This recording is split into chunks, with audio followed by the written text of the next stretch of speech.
Hello everyone, आज हम बात कर रहे हैं इस वीडियो के अंदर कि कैसे मैंने अपनी परफॉर्मेंस को एनहांस किया है, किस तरह से मेरे 5 मेंस क्लियर हुए हैं। कंप्लीट डिस्कशन करते हैं कि डीआई के लिए किन सोर्सेज का मैंने यूज़ किया है। अगर मैं अपनी पर्सनली बात बताऊं तो 2022 के अंदर 5 मेंस एग्ज़ाम है जो मैंने क्लियर किए हैं एंड करंटली जैसे काम कर रही हूँ मैं एज अ RRB PO। और अगर हम बात करें 2021 की, जब से मैंने जून 2021 से अपनी प्रिपरेशन स्टार्ट की थी, मेरा एक भी मेंस क्लियर नहीं हुआ था। मेरे 3 प्रीलिम्स क्लियर हुए लेकिन मेंस क्लियर नहीं हुआ। तो वहाँ से मुझे ये लगा कि सिर्फ प्री का पढ़ना ज़रूरी नहीं है, हमें मेंस के लिए पढ़ना बहुत ज़्यादा इंपॉर्टेंट है। कुछ स्टूडेंट्स का ये रहता है कि सिर्फ प्री के लिए। मुझे भी जैसे स्टार्टिंग में नहीं पता था कि मेंस में क्या चीज़ें आती हैं। मुझे ये लगा कि फर्स्ट फेज़ मेरा प्रीलिम्स है तो पहले मुझे उसको क्लियर करना है, देन मुझे मेंस की तरफ जाना है। तो ये मेरी बहुत बड़ी गलती थी, बिकॉज प्री प्लस मेंस अलग अलग चीज़ें नहीं हैं, हमें उनको एक ही चीज़ मानना है।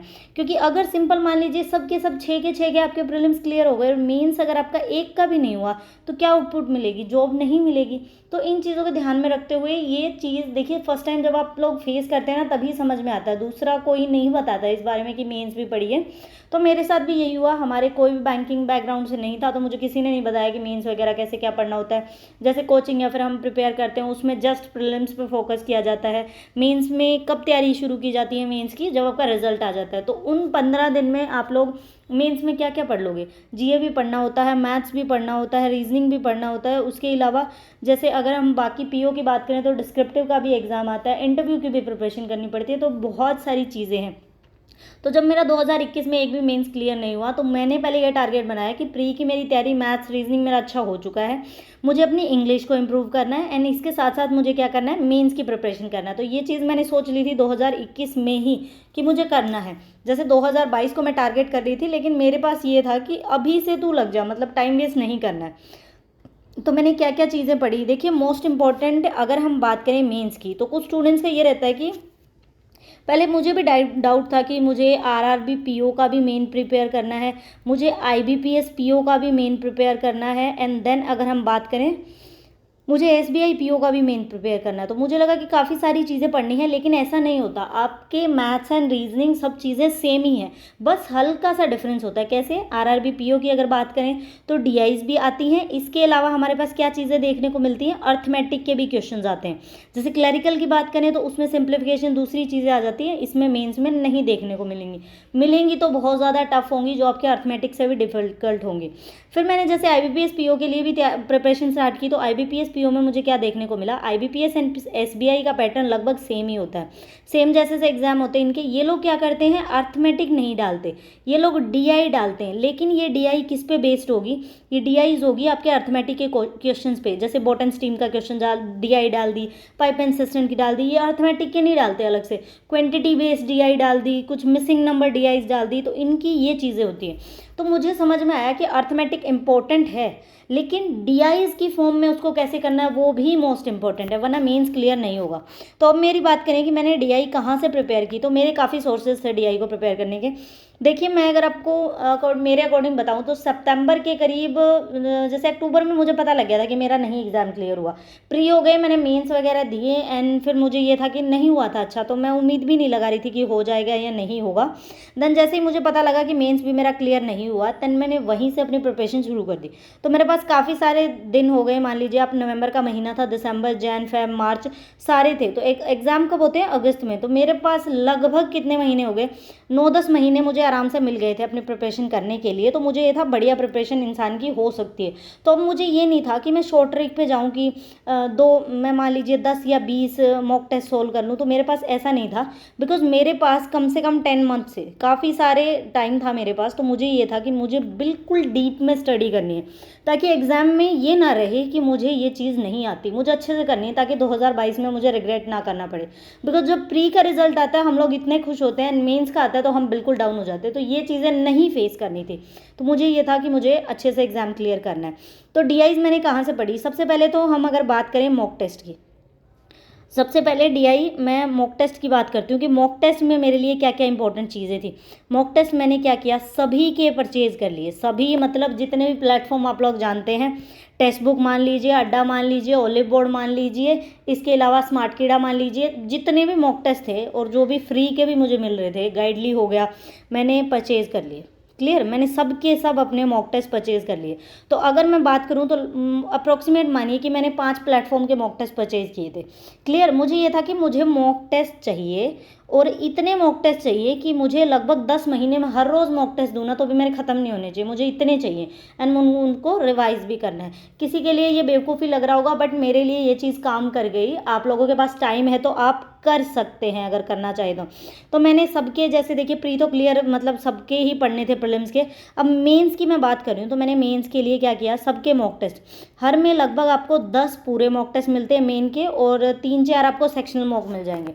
तो मैंने सेक्शनल मॉक भी अटैम्प्ट किए हैं और ये भी, अगर मैं मानूँ लगभग 10 मॉक टेस्ट सब में से मुझे मिल गए। तो इस तरह से 5 प्लेटफॉर्म अगर मैंने परचेज़ किए तो मेरे को 50 मॉक टेस्ट मिल गए। एक सब्जेक्ट के, एक पेपर के रिगार्डिंग मुझे 50 मॉक टेस्ट मेंस के मिल गए। अगर मैं आरआरबी पीओ की बात करूं तो आरआरबी पीओ या आईबीपीएस पीओ के लिए मुझे हर मॉक टेस्ट मतलब सबके मिलाकर आरआरबी पीओ या आईबीपीएस के लिए अलग अलग 50-50 मॉक टेस्ट मुझे मिल गए थे। तो इतने मॉक टेस्ट अच्छे से प्रिपरेशन करने के लिए इनफ होते हैं। अगर आप इनको बार बार 2-2 3-3 बार रिवाइज करते हो तो आपका क्या होता है, जो डिफिकल्ट क्वेश्चंस होते हैं उस पर भी आपकी कमांड बन जाती है। तो यहाँ से मैंने डीआई पढ़ी, डीआई अर्थमेटिक सारी चीज़ें मेरी आ गई थी मेंस के अंदर। उसके अलावा मैंने क्या किया, जो ये गाइडली का पीडीएफ बंडल आता है ना, मुझे इसके बारे में पता लगा कि काफ़ी फ्री का कंटेंट होता है। अगर अटैम्प्ट करना चाहो तो एक बार परचेज़ करना पड़ता है आपको। मैंने ट्रस्ट में परचेज़ नहीं किया, मुझे ऐसे ही पीडीएफ मिल गया था फ्री में। तो मुझे ऐसे लगा कि मॉक टेस्ट पे बहुत पैसे लगा दिए हैं तो पीडीएफ वगैरह नहीं परचेज़ करना। तो मेरे साथ क्या हुआ, मुझे मिल गया था 2021 में, तो ऐसे ही फ्री में मिल गए थे मुझे टेलीग्राम पे। तो पीडीएफ देखिए मुझे मिल गया, पीडीएफ मुझे मिल गया। तो उसके बाद मैंने क्या किया, पीडीएफ मैंने आरआरबी क्लर्क, एसबीआई क्लर्क, जैसे अगर मैं बात करूं आरआरबी क्लर्क का हो गया, एसबीआई क्लर्क हो गया एंड इसके अलावा आईबीपीएस क्लर्क हो गया। इसके तो मैंने मेंस किए नहीं, ये तो मैंने नहीं अटैम्प्ट किए क्योंकि वो जब मैं पढ़ रही थी ना मुझे बहुत इजी लग रहे थे, क्योंकि मैं मेंस लेवल के आईबीपीएस पीओ के मेंस टाइप के मॉक टेस्ट लगा चुकी थी। तो मैंने क्या किया, जो भी तीन पीओ एग्ज़ाम होते हैं ना, उनके जो 50-50 डेज़ के टारगेट होते हैं ना, मैंने उनको कंप्लीट किया। किस अकॉर्डिंग कंप्लीट किया, ये नहीं कि मैंने एक दिन में एक ही किया, नहीं, मैंने स्टार्टिंग में देखा मैं दिन में 2-2 3-3 4-4 दिन के टारगेट कंप्लीट कर देती थी, क्योंकि मेरे पास और कोई काम नहीं था, मुझे कुछ नहीं करना था। मुझे अपनी कमांड मैथ, रीजनिंग और मेंस टाइप के क्वेश्चंस में और जो इंग्लिश है उनमें सिर्फ अपनी कमांड बनानी थी। मुझे ये था कि जीए में लास्ट के 6-7 महीने पहले पढ़ना स्टार्ट करूँगी, अभी मेरा फोकस है मेंस के ऊपर। तो मैंने full focus mains and prelims के ऊपर लगाया एंड मैंने अपने डाउट क्लियर किए। ये चीज़ें हो गई। इसके अलावा मैं बताऊँ आपको डीआईज मैंने कहाँ से पढ़ी हैं। कोई भी अगर आप बुक परचेज़ कर लेते हैं, जैसे अगर हम बात करें ओले बोर्ड की ही एक बुक आती है, अड्डा की भी बुक है, आप वो भी पढ़ सकते हैं, डीआईज के रिगार्डिंग है। या फिर इसके अलावा जैसे डेली बेसिस पे मंथली आते हैं हमारे अभ्यास मैगजीन आती है, उसमें भी डीआईज ठीक ही आ जाती हैं, लेकिन वो मेरे को थोड़ा लो लेवल की ही लग रही थी बिकॉज क्योंकि मैंने ज़्यादा हाई लेवल के क्वेश्चंस पढ़ लिए थे।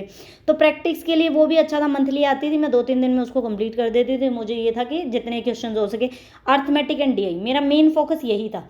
इसके अलावा जो बाकी चीज़ें हैं वो मान लीजिए धीरे धीरे हम लोग पढ़ते रहते हैं। सिंप्लीफिकेशन हो गया, वो तो हमारा प्रीलिम्स में भी हो जाता है। तो डीआईज के लिए बस मैंने इतना ही किया था। ना मैंने किसी की वीडियोस को फॉलो किया, ना ही मैंने कोई पेड कंटेंट लिया, मैंने कुछ भी, no video no paid content, और ना ही अनअकैडमी पे दुनिया इतनी पागल हो रही है, मैंने नहीं लिया आज तक अनअकैडमी का सब्सक्रिप्शन। एक बार मैंने जैसे इंग्लिश की कोचिंग ज्वाइन की थी, उसमें वो लोग फ्री में पढ़ाते थे अनअकैडमी में। मुझे अनअकैडमी का इंटरफेस बिल्कुल भी अच्छा नहीं लगा, मेरा सारा नेट तो उसमें चला जाता था, ऊपर से वो बहुत ज़्यादा हैंग हो के पता नहीं किस हिसाब से मेरे को नहीं पसंद आया। मतलब जिस हिसाब से वो कमेंट चल रहे होते हैं, जैसे लाइव क्लासेस के अंदर कमेंट चल रहे होते हैं स्टूडेंट्स के, पढ़ने पे ध्यान नहीं जाता, वो टिक टिक टिक टिक टिक टिक किसी न किसी का कुछ ना कुछ आता रहता है, तो उधर ज़्यादा ध्यान जाता है। मुझे इंटरफेस पसंद नहीं आया, मुझे इससे तो यूट्यूब ठीक लगता है। तो मैंने किसी से पढ़ाई नहीं की, जो भी किया है अपनी सेल्फ स्टडी से किया है एंड आप रिजल्ट देख सकते हैं। Most important cheese practice makes a man perfect. जितना आप प्रैक्टिस करेंगे आप परफेक्ट बनेंगे, यही मेरी आपके लिए सलाह है कि आप लोग ऐसे पढ़ सकते हैं अगर आप चाहें तो। अगर आप चाहें कि मेंस के मॉक टेस्ट आपसे खुद सोल्व नहीं हो रहे तो मैं भी आपको सोल्व करवा सकती हूँ। देखिए मैं अभी जैसे एज अ आरआरबी पीओ काम कर रही हूँ, लेकिन मुझे एसबीआई पीओ का भी एग्ज़ाम क्लियर करना है, बिकॉज मेरा स्टार्टिंग से ये था कि मुझे एसबीआई पीओ बनना है। तो मैं अभी भी प्रिपेयर कर रही हूँ।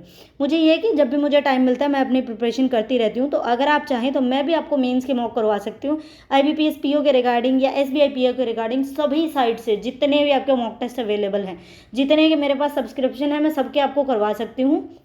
एंड अगर आप चाहें तो खुद से कर सकते हैं, तो उससे अच्छा और कुछ भी नहीं है। ज़्यादा पेड कोर्सेज़ की तरफ मत भागिए, जितना हो सके खुद से पढ़िए, क्योंकि दूसरा वो बात होती है ना कि घोड़े को पानी तक लेके तो जा सकते हैं, लेकिन पानी ना पीना उसके ऊपर डिपेंड करता है। तो अगर आप खुद करना चाहेंगे ना, तो आपको किसी पेड कंटेंट की ज़रूरत नहीं पड़ेगी।